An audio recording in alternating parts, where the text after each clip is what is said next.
Assalamu alaikum les frères, on se retrouve pour une nouvelle vidéo. Débrief cette fois-ci du match retour de barrage de Ligue des Champions entre le Fener et l'Olympique Lyonnais. Et le Fener est venu gagner 2-1 sur notre pelouse.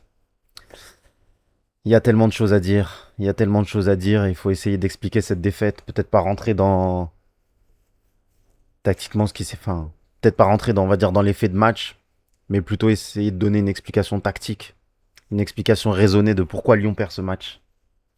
Et pour moi, elle tient sur un fait essentiel, c'est sous Fonseca, l'Olympique Lyonnais est une équipe qui, tactiquement, en matière d'intensité et de rythme, joue avec un rythme lent, une intensité lente pour avoir un contrôle de la possession stérile, des passes latérales entre défenseurs centraux, entre milieux, etc.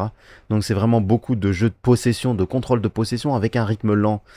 On a l'impression qu'on est dans les années 2010, qu'on n'est plus du tout dans ce que demande le football moderne, et encore plus ces gros matchs. Ces gros matchs qui ont cette caractéristique d'être des matchs avec encore plus d'engagement dans les duels, encore plus d'intensité, qui demandent encore plus de bataille, d'engagement, de déplacement, de courses généreuses, offensives et défensives, qui demandent de l'envie. Alors bien évidemment, il y a la tactique, mais il y a aussi ce que mettent les joueurs sur le terrain. Mais des fois, j'ai l'impression que les joueurs s'inhibent, soit par la tactique, soit par aussi leur qualité physique et athlétique, notamment Maitland Nice et Abner Vinicius, qui ne sont pas des joueurs de répétition d'efforts. Pareil pour Tessman, c'est pas un joueur de volume. Il y a pas mal de joueurs dans cet effectif où on va dire le volume de jeu, le course, l'intensité, le rythme moderne, ils ne sont pas du tout adaptés. Donc moi, c'est ce que je mettrais en avant en premier lieu. C'est-à-dire ce côté chez Fonseca de vouloir endormir les matchs. Ça a marché au match aller parce que le Fenerbahçe a été une équipe qui a manqué de rythme également au match aller. Il faut dire la vérité. Leur pressing n'était pas intense. Aujourd'hui, ils ont élevé le curseur. Ils ont élevé cette intensité, ce rythme. Là, aujourd'hui, le Fener a joué un match de Ligue des Champions. Et ils ont été corrects, ils ont fait ce qu'il fallait. Donc c'est pour ça que, une fois que ce curseur a été augmenté, là, tu étais à domicile, les 15 premières minutes, tu dois en tant qu'Olympique Lyonnais, mettre le feu, les 15 premières minutes, tu dois tout donner, tu dois y aller, allez, les cours, soyez généreux, que tout le monde y a, que tout le monde se donne à fond. Ça n'a pas été le cas. Ça n'a pas été le cas, au contraire, les 5-10 premières minutes étaient clairement turques. Donc c'est pour ça que on a eu vraiment, sur ce match-là, comme un truc mauvais qui s'est installé, de se dire, ouf, on le sent pas dès le départ, on le sent pas. On le sent pas dès le départ. Parce que voilà, c'est une question de rythme, d'intensité, d'envie, de détermination. Aujourd'hui, tu veux te qualifier, ça coûte 40 millions la qualification, il faut le montrer. Il faut le montrer, cette fin, cette détermination sur le terrain. Et on ne le voit pas. Donc ça, c'est pour le premier curseur, on va dire voler, intensité, rythme, etc. Tout ça, ça se travaille. Il y a des coachs qui le faisaient. On avait Rudy Garcia qui jouait très jeu direct, très contre-attaque, très en 4-3-3 aussi, hein, qui jouait à cette époque-là. Donc en fait, le coaching génère plus ou moins une idéologie de football proposée. Et là, je pense que voilà, c'est trop un football à l'ancienne, c'est trop lent, c'est trop endormi pour pouvoir déstabiliser des blocs. Parce que là, aujourd'hui, le Fener, ils ont fait du pressing, mais au bout d'un moment, une fois qu'ils menaient au score, qu'ils ont marqué leur premier et leur deuxième but, et ils ont fait leur bloc positionnement très intéressant, un peu comme l'Olympique Lyonnais l'a proposé au match aller. Et pour déstabiliser ces blocs-là, il faut de l'intensité et du rythme et des dédoublements dans les courses, dans les passes. Il faut provoquer le déséquilibre, il faut proposer du rythme. Quand c'est lent, t'as tout le temps de faire les coulissements, tu vois. Donc, euh, donc évidemment. Donc moi, je pense que la première des défaillances côté Olympique Lyonnais, donc c'est ce côté de rythme. Mais aussi le cœur du jeu, le milieu de terrain. Combien de fois sur cette chaîne, je vous dis que l'Olympique Lyonnais a besoin, aux côtés de Morton, une fois que le coach Ismail a été très très intelligent. Il a bloqué les relances de Tyler Morton avec Moriké et Talisca qui ont resserré le meneur de jeu rentré le Régista de l'Olympique Lyonnais. Et on se retrouvait avec Tolisso qui était un joueur de dernier tiers et qui n'est jamais redescendu pour proposer de l'aide. Et pareil, Tessman qui au lieu de faire le lien entre le joueur de premier tiers qui est Tyler Morton et le joueur de dernier tiers qui est Corentin Tolisso, lui aussi s'est proposé beaucoup trop haut sur le terrain avec un volume de jeu qui soit offensif ou bien défensif, trop peu intéressant. Tessman, c'est un caillou dans une chaussure dans un milieu de terrain. Il faut dire la réalité. Là, au Beatstrup, certes, dans le volume offensif, il va pas être intéressant, mais au moins dans les récupérations, dans le volume défensif, il va courir, il va se donner. Je dis pas que Bistrup pourrait solutionner le problème de génération d'occasions, création d'occasions, justement parce qu'on a besoin de ce joueur qui fait le lien entre les deux. Pour moi, il faut un meneur de jeu du milieu, quelqu'un qui est capable, comme Kalis Mera, comme Noah Narté, voilà, ce genre de profil à Lyon, voilà ce qu'on a aujourd'hui. Mais sinon, moi, j'ai toujours milité pour aller chercher Ounahi. Aujourd'hui, bon, on l'a pas pris. Mais voilà, il fallait quelqu'un qui déstabilise par la passe, par le dribble, qui est capable de mener le jeu aux côtés de Morton, mais qui est capable aussi de mener le jeu aux côtés de Tolisso. Voilà, c'est un joueur très polyvalent, avec une technique supérieure. C'est ça dont on a besoin. Et je pense que Narty, il a le volume pour le faire. Narty, il a le volume et Kalismera, malheureusement, était blessé. Donc c'était Narty qu'il fallait mettre dans ce match-là, ou en tout cas lui donner un peu plus de confiance. Mais ce milieu-là de l'Olympique Lyonnais ne fonctionnera pas, puisque Tolisso est beaucoup trop haut, et Tessman manque de volume, et lui aussi est beaucoup trop haut. Donc forcément, combien de fois on s'est retrouvé tactiquement avec Niakate et Kluivert, et surtout Kluivert, qui n'avait personne à qui donner le ballon. Les mecs étaient beaucoup trop hauts. Il n'y avait pas le lien. Il suffit que tu bloques Morton, ça y est, c'est terminé, c'est ça. Et comme tes latéraux, ils n'étaient pas généreux, comme à leur habitude, à avancer, comme à leur habitude, ils sont pas généreux. Mais de temps en temps, des fois, ils faisaient des courses intérieures pour essayer de faire le milieu central aux côtés de Morton, comme le faisaient Abner et Maitland-Nice. Ce match-là, ils l'ont pas fait. Ils ont été catastrophiques tous les deux. Et on va en parler un peu plus en profondeur parce que parmi ces deux joueurs, vous en avez un qui est peut-être l'un des grands responsables de la défaite de l'Olympique Lyonnais. Mais je veux dire, quand vous n'êtes pas généreux dans vos courses offensives, quand vous n'aidez pas dans l'axe du jeu, quand vous proposez pas des débordements, du volume, de l'énergie, eh ben forcément, votre jeu, il est lent.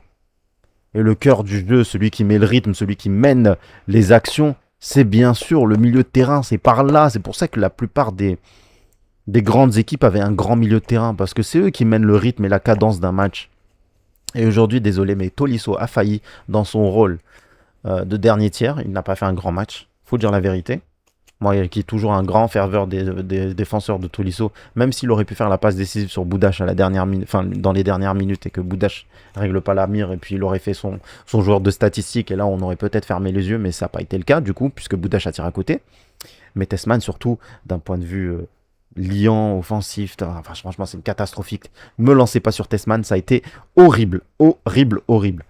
Donc revenons sur ce premier but. Moi je suis désolé, mais tactiquement, la première chose, quand tu joues contre des équipes comme ça, comme Brest, parce qu'ils ont Ajorc, comme le Fener, parce qu'ils ont Muriqi, Talisca, les grands, avec Lukaku, etc., la première consigne que tu dois donner, normalement, si tu es un peu logique, ne laissez pas centrer. Ne laissez pas centrer. Tu laisses centrer sur un attaquant pivot. À quoi tu t'attends? Tu t'exposes à un danger. Malheureusement, c'était Abner Vinicius qui était au marquage. Abner Vinicius, tu crois que je vais lui dire quelque chose parce qu'il a perdu son duel contre Muriqi? Tout le monde perd un duel contre Muriqi. Donc le premier but du Fener, il est bien lancé.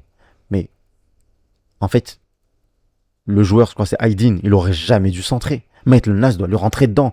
Tessman, où était-il? Où était-il? Il doit rentrer dedans. Parce que Maitland-Nice, à la limite, tu peux dire il était entre deux, entre Aydin et Brown, lequel je prends. Noama, il était dans l'axe, je sais pas ce qu'il faisait. Tessman, encore plus. Où étaient les joueurs de couloir pour venir bloquer le couloir pour empêcher les centres? Où était Tessman, où était Noama? Et Maitland-Nice aussi qui a été extrêmement passif. C'est pas grave, vas-y, rush sur lui. Il fait la passe à Brown, bah tant pis, qu'est-ce que tu veux que je te dise? Je comprends cette incertitude qu'a eu Maitland-Nice, mais en fait, il a une incertitude avec tellement de nonchalance, tellement il n'est pas rentré dedans, qu'en fait, il a exposé notre équipe à un danger manifeste. Celui du centre, celui de Muriqi qui a été deuxième meilleur buteur de la Liga l'année dernière. Et il les a pas mis frappe de l'extérieur de la surface. Il les a tous mis comme ça, les buts. Hein. C'est un attaquant pivot, c'est un attaquant de surface. Donc forcément, beaucoup de frustration quant à ce premier but qu'on a pris. Le deuxième but coup sur coup de la part des joueurs du Fener qui sont rentrés avec une volonté de faire leur match cette fois-ci, d'augmenter, comme je vous ai dit, le rythme, le curseur d'intensité, etc. Il vient sur corner, Brown, qui prend Maitland-Nice de la tête. Encore une fois, on pourrait dire, oui, Brown, il fait 1m90, Maitland-Nice, il est plus petit, c'est normal que Brown prenne le ballon de la tête. C'est possible. Sauf que Maitland-Nice n'y va pas franco. Il n'y va pas franco dans le duel. Il n'y va pas franco dans sa détente aérienne. il y va avec passivité. Et ça, encore une fois, c'est cette passivité qu'on souligne depuis plus d'un an, 2 ans, 3 ans, depuis qu'il est au club, ce mec-là. Il a des moments d'absence et de déconcentration défensive et de nonchalance. Et aujourd'hui, il est sur la photo de famille de 2 buts du Fener. C'est inadmissible. En plus, certes, il fait la passe décisive sur Fofana, mais le but que Fofana met, il faut la mettre. Hein. En l'air, reprise du gauche, mauvais pied, etc. 90% des joueurs la ratent. Donc le ballon n'est pas si forcément bien donné que ça. Donc Maitland Nice, le match, il est à vomir. Voilà, qu'on se le dise, il est à vomir. Même offensivement, il est à vomir. En matière de générosité, il a été à vomir. Quand Atekame est rentré, il a pris le ballon, il a fait des courses. Il était là avec l'intensité de Ligue des Champions. Des courses, d'énergie, répétition de sprint, offensif, défensif. C'est ça qu'on veut. De l'envie, de la détermination. C'est ça qu'il faut à l'Olympique Lyonnais. Que ce soit par les joueurs ou que ce soit par la tactique. Je répète. C'est ça dont on a besoin. Des joueurs généreux dans les courses. Donc voilà. Donc on a traité les 2 premiers buts. À la première mi-temps, voilà, on a vu tout de suite qu'on était complètement stérile dans notre jeu de possession, dans la génération d'occasions. Par les frappes de loin de Fofana, franchement, j'ai pas grand-chose en tête et j'ai pas envie de me remettre un peu dans le match, c'est-à-dire de vous décrire les faits, etc. Moi, j'essaie de vous expliquer tactiquement qu'est-ce qui a fait que ce match n'a pas fonctionné. Qu'est-ce qui a fait qu'aujourd'hui, on n'a pas été bon. J'ai vu pas mal de personnes se plaindre de l'arbitrage. Moi, je dirais l'inverse. On devrait remercier l'arbitre d'avoir oublié la main sur Niakate, qui est une main évidente. Évidente, c'est un penalty pour le Fener. Il aurait pu avoir 3-0 au bout de 50 minutes et ça aurait été un cauchemar comme ça a été un cauchemar face à Lens. On revient dans ce match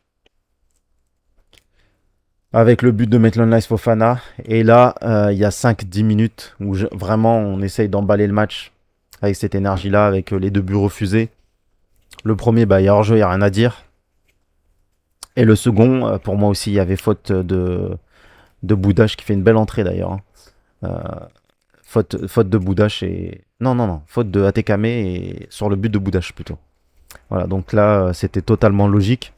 Maintenant, ce qu'on pourrait dire, c'est qu'en première mi-temps, on avait tout un couloir qui était défaillant. Maitland Nice, Tessman, Nwama, fallait les sortir. Ils étaient hors match. Nwama a fait 10 premières minutes plus intéressantes en deuxième mi-temps, mais la nécessité de faire rentrer Boudache était logique. Donc Boudache est rentré. Et Soulch est rentré également à la place de Tessman. Et ça, ce changement a encore déstabilisé l'équipe parce que Soulch était un profil encore plus inhabitué au 8 que Tessman. C'est-à-dire que pour lui, c'est plus un 10, un 9,5. Et donc là, ce qu'il a fait, il s'est positionné comme un 10, un 9,5 exactement entre Nathan Ake et Brown. Sauf que le jeu avait besoin d'un mec qui mène le jeu aux côtés de Morton. C'était ça dont demandait le jeu.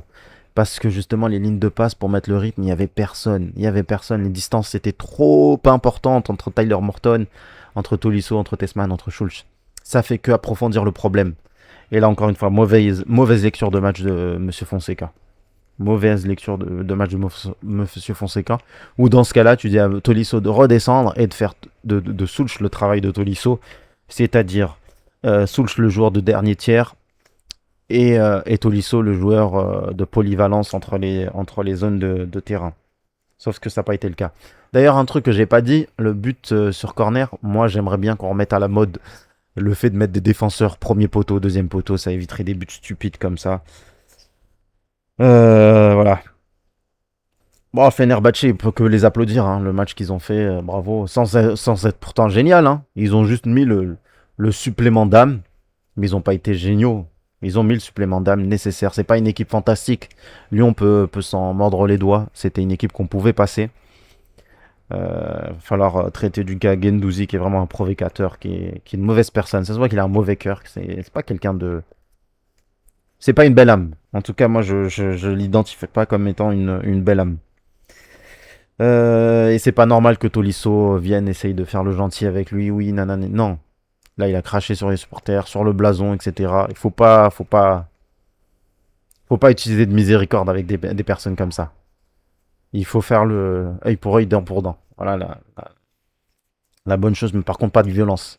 La violence là du membre du staff, j'espère qu'il va être puni pour ça, parce que c'est inadmissible d'instaurer la violence dans les stades. Il y a des enfants qui regardent ça. Ok, la provocation, c'est relou. Ok, c'est dérangeant. Ok, les fakes, etc. Mais pas de violence.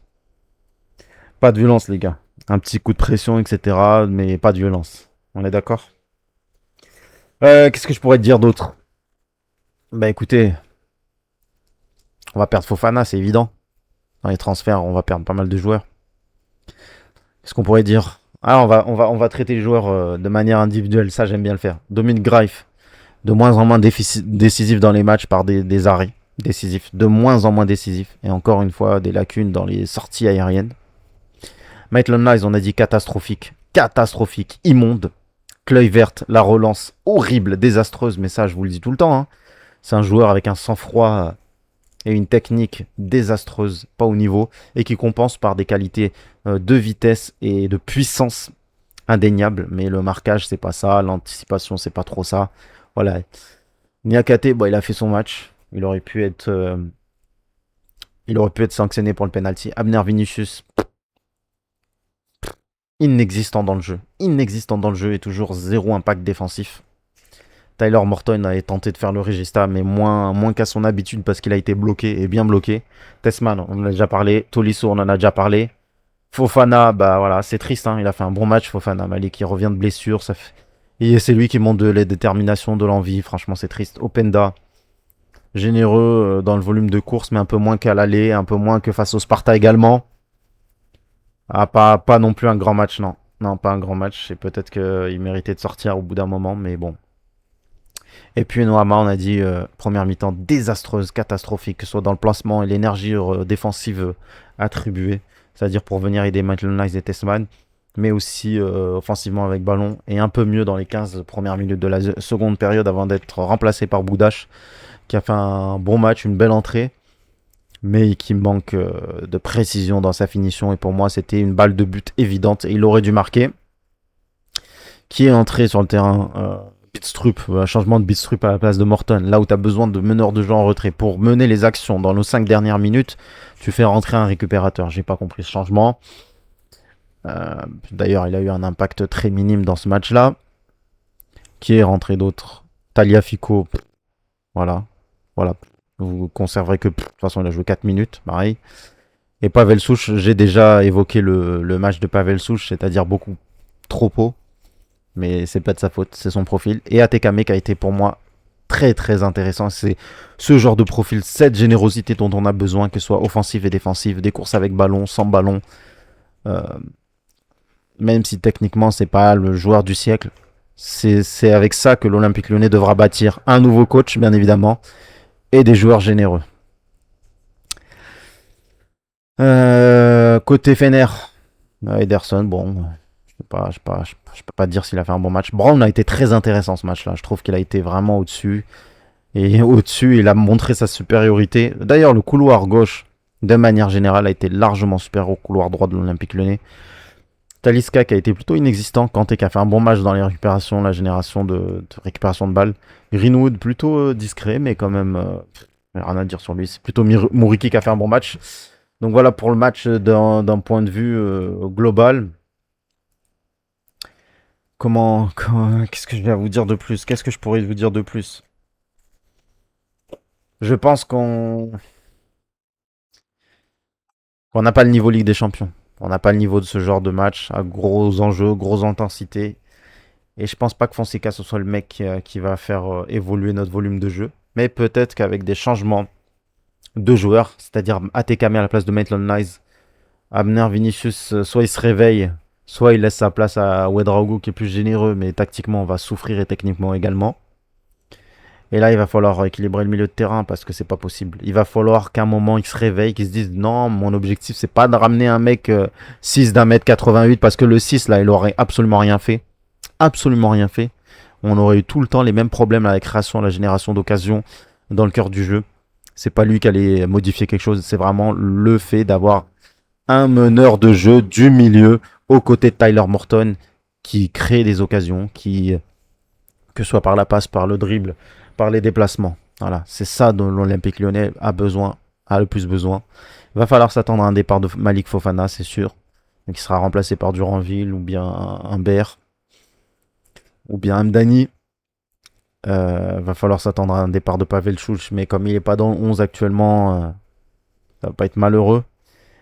Mais je pense que voilà, comme vous avez pu le lire, peut-être 100 millions de transferts qu'ils vont faire avant la fin de l'année. Et peut-être 50 à 60, 70 dès maintenant. Donc si on estime 30 Malik, 20 Pavel et à 50, il va falloir trouver 20 autres. Peut-être le départ de Maitland Nice qui ferait peut-être du bien, parce qu'on n'en a plus besoin, ça y est. Et le départ de Tessman, pour moi, c'est un des premiers noms à cocher. Parce qu'il entre pas. Il entre pas dans les plans. Que ce soit en 8, il sait pas le faire. En 6, il est trop lent, trop manque de mobilité. Sous pression, ça va être catastrophique dès qu'on va être pressé. Franchement, je vous l'ai dit de toute façon, match aller. Une équipe de l'Olympique Lyonnais, une équipe convaincante, avec un autre coach, avec une mentalité de gagneur, avec voilà, avec le football moderne qui nécessite les 5 changements, avec beaucoup de dépenses d'énergie, avec des courses, etc. Au match aller, il plie le match. Le Fener était rentré avec une énergie et un pressing et une détermination tellement faible qu'une équipe habituée à beaucoup plus de rythme mène 2-3-0 là-bas et vous êtes en sécurité. Mais en fait, on a été content, on a été plutôt satisfait plutôt que content parce qu'on n'a pas été exposé à un rythme fou. Mais une fois que le curseur a été monté, voilà. Voilà la réalité. On n'assume pas que le curseur monte un tout petit peu. On n'assume pas. Ah, quelle tristesse, quelle désolation. On est abattu. La colère, en fait, la colère, c'est fini. De toute façon, on a vécu dernièrement avec Fonseca tellement de désillusion que la colère, en fait, on l'a plus. On est juste. On est désabusé, on est en dépression, on est en déprime. Et on se dit, mais comment ils font pour pas le voir? Comment ils font pour pas le voir? Comment font-ils pour pas le voir que ce milieu ne fonctionne pas? Comment font-ils pour pas le voir qu'il y a plein de joueurs qui ne sont pas généreux dans les efforts? Comment font-ils pour pas voir que notre jeu est essentiellement de la possession stérile des passes latérales? Comment vous faites pour pas voir ça? Bon, ce qui est bien, c'est que dans le recrutement, il faut dire la vérité, avec les Bouddhas,